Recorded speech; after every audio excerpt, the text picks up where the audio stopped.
পশ্চিমবঙ্গের বর্তমান মুখ্যমন্ত্রী মমতা বন্দ্যোপাধ্যায় রাজ্যের মেয়েদের জন্য একটি প্রকল্প চালু করেন, যার নাম হলো রূপশ্রী প্রকল্প। এই রূপশ্রী প্রকল্প স্থাপন হয় 1 এপ্রিল 2018 সালে।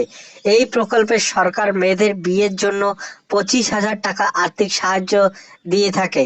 18 বছর আগে কোনো মেয়ের বিয়ে হলে এই প্রকল্পের সুবিধা পাবে না তারা।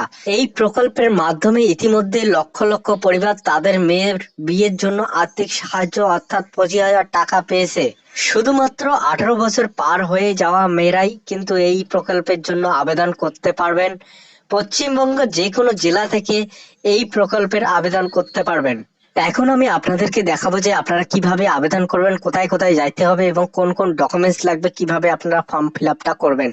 তো দেখুন, ভিডিওটা পুরাটা স্কিপ না করে।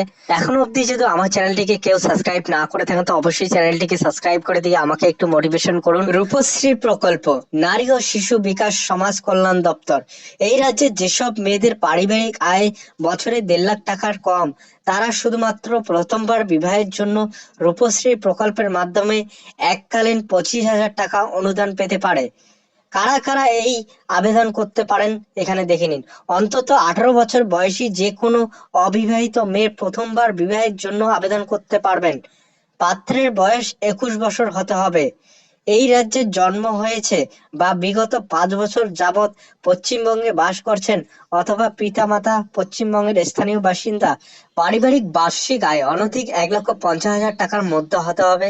আবেদনকারীর নিজের নাম, ব্যাংক অ্যাকাউন্ট থাকবে যেখানে আইএফসি কোড, এমআইসি কোড থাকতে হবে। রূপশ্রী প্রকল্পের জন্য কোন কোন ডকুমেন্টস বা নথি লাগবে সেটা দেখে নিন। পারিবারিক আয় স্বঘোষণাপত্র, আবেদনকারীর বয়সের প্রমাণ হিসাবে এখানে জন্ম সার্টিফিকেট, শংসাপত্রের photocopy, voter card, PAN card, মাধ্যমিকের এডমিট কার্ড, আধার কার্ড, সরকারি অনুমোদিত বিদ্যালয় ছাড়ার শংসাপত্রের সব প্রত্যায়িত ফটোকপি, আবেদনকারীর বৈবাহিক অবস্থা স্বঘোষণাপত্র, বসবাসের প্রমাণ ঘোষণাপত্র, ব্যাংক পাসবইয়ের আইএফসি কোড, এমআইসি কোড সহ সরকারি তথ্য আছে সেই পেজটাই কিন্তু ফটোকপি থাকতে হবে। উপরে যেগুলো ডকুমেন্টস আপনারা দেখতে পারলেন সবকিছু ডকুমেন্টস কিন্তু খুবই ইম্পর্টেন্ট এর সাথে আপনাদের দরকার পড়বে, কারণ এইগুলো ডকুমেন্টস আপনার অবশ্যই কিন্তু রূপশ্রী প্রকল্পের আবেদন করার জন্য প্রয়োজন। আবেদনকারীও পাত্রের রঙিন পাসপোর্ট সাইজের ছবি দরকার রয়েছে। প্রস্তাবিত বিয়ের প্রমাণ হিসেবে কিন্তু এখানে বিবাহের নিমন্ত্রণ পত্র, ম্যারেজ রেজিস্ট্রেশন নোটিশ, স্বঘোষণাপত্র, প্রস্তাবিত পাত্রের বয়সের জন্য কিন্তু একটি প্রমাণ দরকার রয়েছে, সেটি হলো জন্ম সার্টিফিকেট, শংসাপত্রের photocopy, voter card, PAN card, মাধ্যমিকের এডমিট কার্ড, আধার কার্ড, প্রাথমিক বিদ্যালয় ছাড়ার শংসাপত্রের ফটোকপি। এইগুলো কিন্তু খুবই ইম্পর্টেন্ট এর সাথে কিন্তু আপনাকে ক্যারি করতে হবে। এবং এই প্রকল্পের আবেদন করার জন্য কিন্তু একটি অ্যাপ্লিকেশন ফর্ম আপনার প্রয়োজন পড়বে। এটার জন্য গুগল ক্রোম ব্রাউজারে যাবেন, যাওয়ার পর এখানে সার্চ করবেন রূপশ্রী। সার্চ করার পরে এখানে দেখবেন যে রূপশ্রী ফর্ম, সেখানে ক্লিক করলে কিন্তু আপনার ফর্মটা পিডিএফ আকারে ডাউনলোড হয়ে আসবে। এই ফর্মটাই কিন্তু আপনার রূপশ্রী প্রকল্পের আবেদন করার জন্য প্রয়োজন রয়েছে। এই ফর্মটা 6 পেজের একটি ফর্ম হবে। এই ফর্মে কিন্তু পাত্রের ডিটেলস এবং পাত্রের ডিটেলস এখানে ভরতে হবে।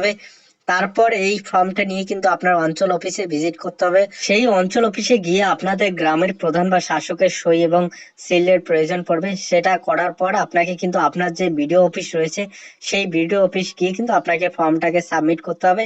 সেখানে সই স্বাক্ষর করে সাবমিট করে দেবেন। এখন আপনাদেরকে দেখাচ্ছি আপনারা কিভাবে আপনাদের অ্যাপ্লিকেশনটা চেক করবেন। অ্যাপ্লিকেশন নাম্বার দেবেন, আপনি কোন ইয়ারে করছেন সেই অ্যাপ্লিকেশন ইয়ারটাকে এখানে সিলেক্ট করবেন। সিলেক্ট করার পর সাবমিট করলেই কিন্তু আপনার অ্যাপ্লিকেশন স্ট্যাটাসটা এখান থেকে দেখতে পারবেন। অ্যাপ্লিকেশন সাবমিট করার পর কিছুদিনের মধ্যে কিন্তু ভিডিও থেকে ইনকোয়ারি টিম আপনাদের বাড়িতে ভিজিট করবে। ভিজিট করে সবকিছু ডিটেলস যদি ঠিকঠাক থাকে এবং আপনার দেওয়া তথ্যগুলো যদি সবকিছু ঠিক থাকে তাহলে এপ্রুভ করে দেবে। এপ্রুভ করে দিলেই কিন্তু কিছুদিনের মধ্যে কিন্তু অ্যাপ্লিকেন্টের অ্যাকাউন্টে টাকাটা ক্রেডিট হয়ে যাবে, 25,000 টাকা। ভিডিওটি ভালো লাগলে লাইক করে দেবেন, কমেন্ট করে জানাবেন কোনো রকম প্রবলেম হলে, এবং আপনাদের ফ্যামিলির কাছে শেয়ার করে দেবেন, তাদেরও যেন এই জানকারিটা পৌঁছায়। এবং আমার চ্যানেলটিকে এখনো অবধি যদি সাবস্ক্রাইব না করে থাকেন অবশ্যই চ্যানেলটিকে সাবস্ক্রাইব করে দিন। আশা করি আপনারা সবাই ভালো আছেন এবং ভিডিওটা দেখার জন্য অসংখ্য ধন্যবাদ সবাইকে। জয় হিন্দ, জয় ভারত।